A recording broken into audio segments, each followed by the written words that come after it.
नमस्ते बच्चों, good morning students.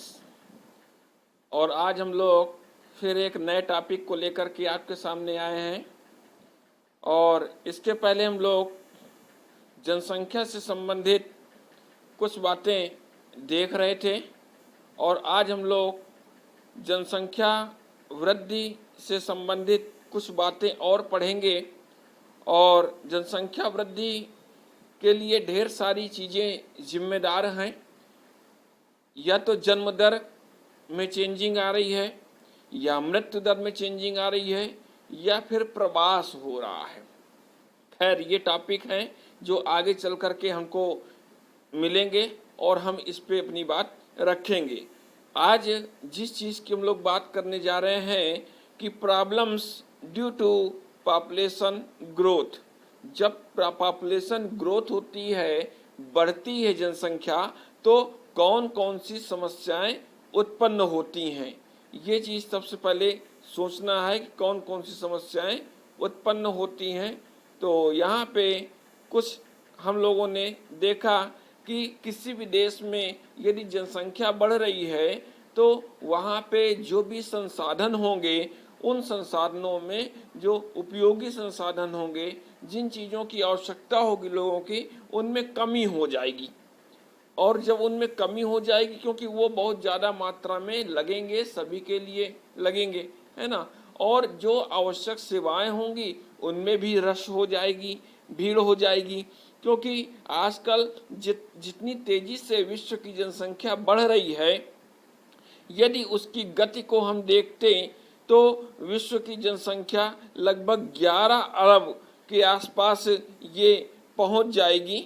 और अभी जो है ये 8.5 अरब के आसपास हो रही है। 7 अरब तो हो ही चुकी है, लेकिन अभी आगामी 15 साल 20 सालों बाद जो है 8.5 अरब हो जाएगी।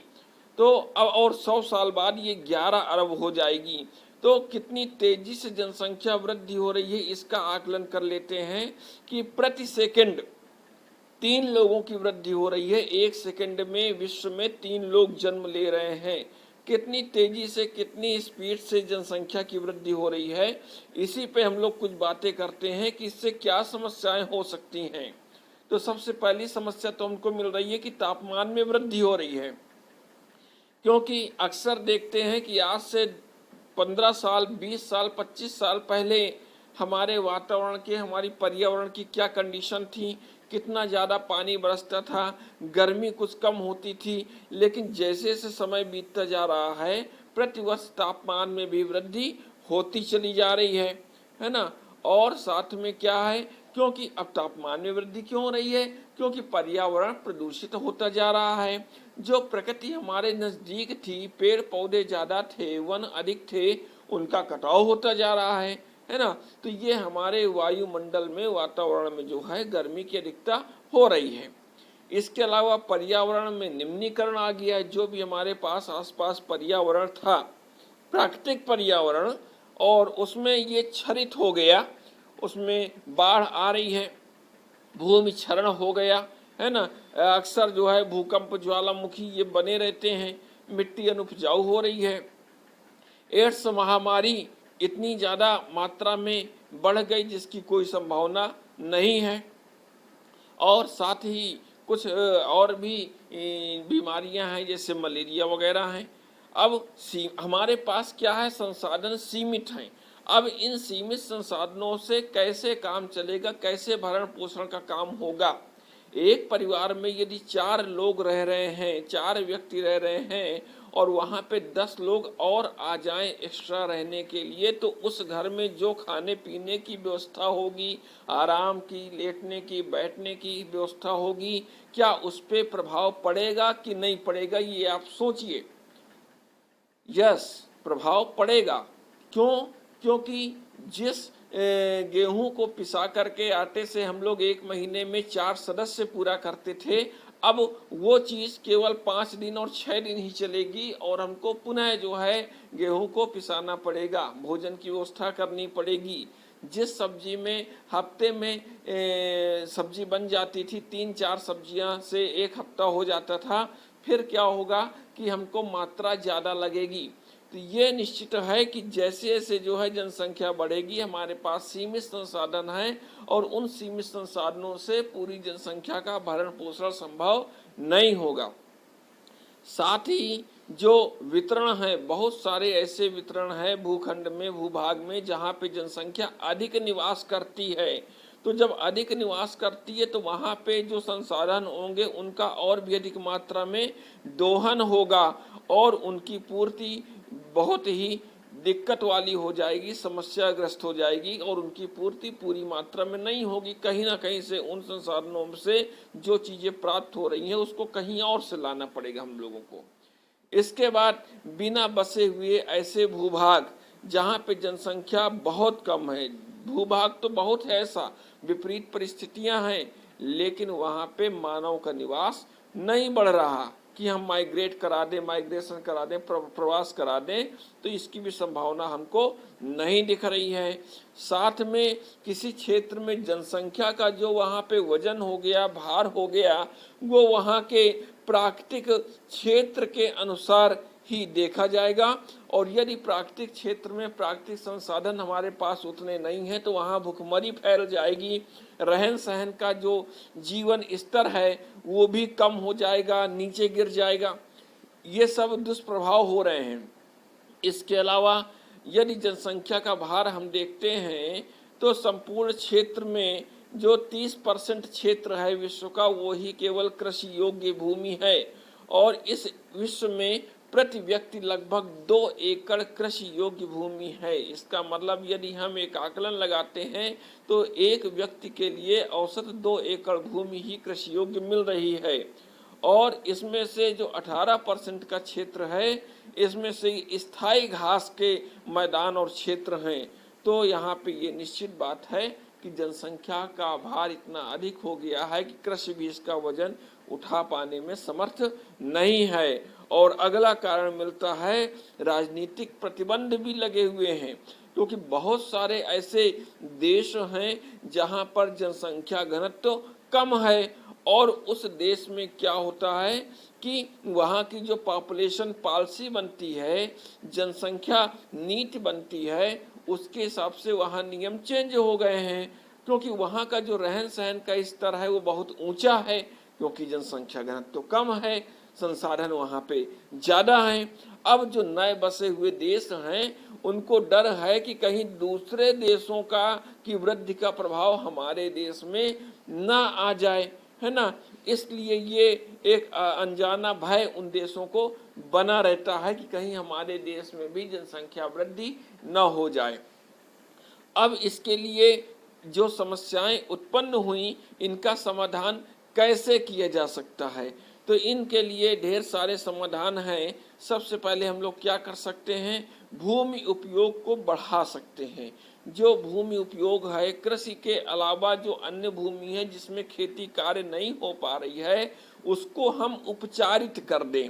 रासायनिक खाद, कीटनाशक, है ना, और इसकी जो उत्पादकता है उसको जैविक खाद के माध्यम से या अन्य उपाय के द्वारा इसको बढ़ाया जा सके, साथ में प्रदूषण भी न बढ़ने पाए, ये भी ध्यान रखना है।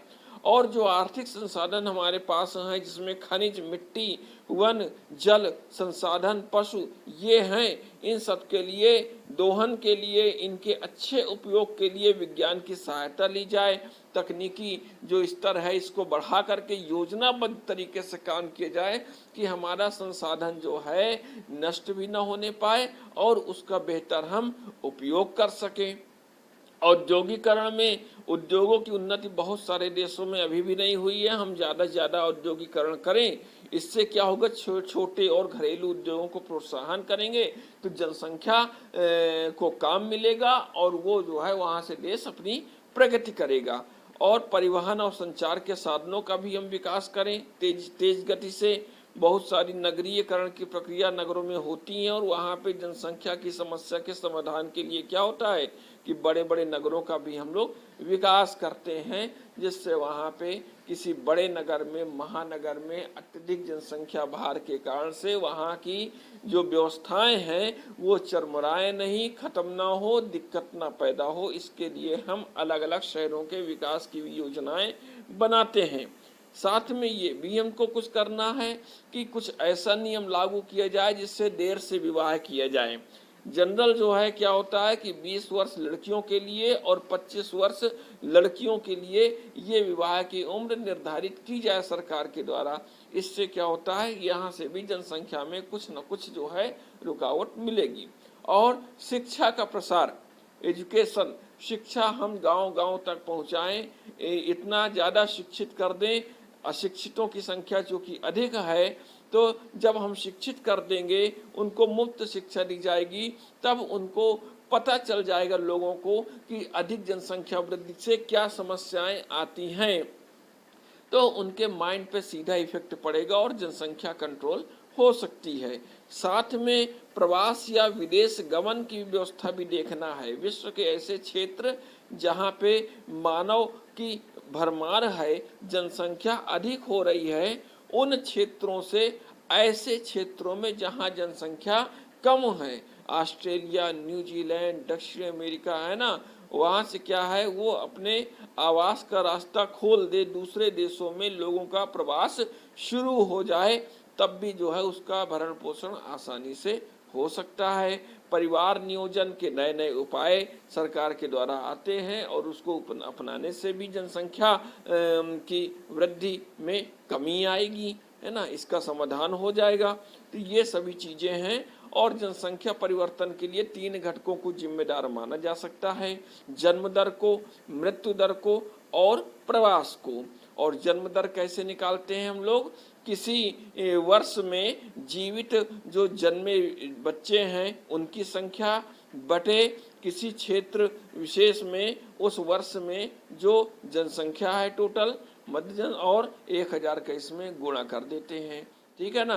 तो प्रति 1000 स्त्रियों द्वारा जन्म दिए गए जीवित बच्चों की संख्या को जन्म दर कहा जाता है। यदि जन्म दर बढ़ जाएगी तो जनसंख्या वहाँ की बढ़ जाएगी, जन्म दर कम हो जाएगी तो वहाँ की जनसंख्या कम होनी शुरू हो जाएगी। ठीक इसी तरह मृत्यु दर में, है ना, जिन क्षेत्रों में मृत्यु दर अधिक है वहाँ जनसंख्या कम होगी, जहाँ मृत्यु दर कम है वहाँ पे क्या होगी, जनसंख्या अधिक हो जाएगी। तो और क्या है, साथ में प्रवास की बात कर रहे हैं कि किसी भी क्षेत्र में यदि दूसरे क्षेत्रों में हम जाते हैं तो जिस क्षेत्र से गए हैं वहाँ की जनसंख्या कम हो जाएगी और जहाँ जा रहे हैं वहाँ की जनसंख्या अधिक हो जाएगी। तो ये 3 ऐसे हमारे पास घटक हैं, फैक्टर हैं, जनसंख्या परिवर्तन के घटक। इस प्रकार आज हम लोग ने जनसंख्या वृद्धि से उत्पन्न समस्याएं, उसके समाधान और जनसंख्या परिवर्तन के घटक, इन 3 टॉपिकों को कवर किया है। साथ में आपको ये भी ध्यान देना है कि बोर्ड की परीक्षाएं अपने समय से ही होनी है। जिन छात्राओं के पास बुक्स नहीं हैं वो जल्दी ही बुक्स की व्यवस्था कर ले और इन टॉपिकों से आप नोट्स बनाते रहिए। जहां भी जो ना समझ में आए मेरे नंबर पे आप अपनी बात रख सकती हैं, पूछ सकती हैं और जानकारी ले सकती हैं और नोट्स बना के आप इसको चेक करा सकती हैं मेरे नंबर पे, और जहां पे जो भी आपको प्रॉब्लम आए उसका समाधान हो सकता है। तो आप लोग बने रहिए चैनल में और यहाँ से जो भी टॉपिक्स आपको मिल रहे हैं उसको क्लियर करते रहिए, तैयार करते रहिए। और सितंबर माह में आपके एग्ज़ाम भी होंगे तो उस एग्ज़ाम की तैयारी भी आप लोग करते रहिए, क्योंकि जब तक नोट्स नहीं बनाएंगे, स्टडी नहीं होगी तो आपकी एग्ज़ाम की तैयारी कैसे होंगे। सभी कार्यक्रम वैसे ही चलते रहेंगे, इसलिए आप लोग सब लोग तैयार रहिए।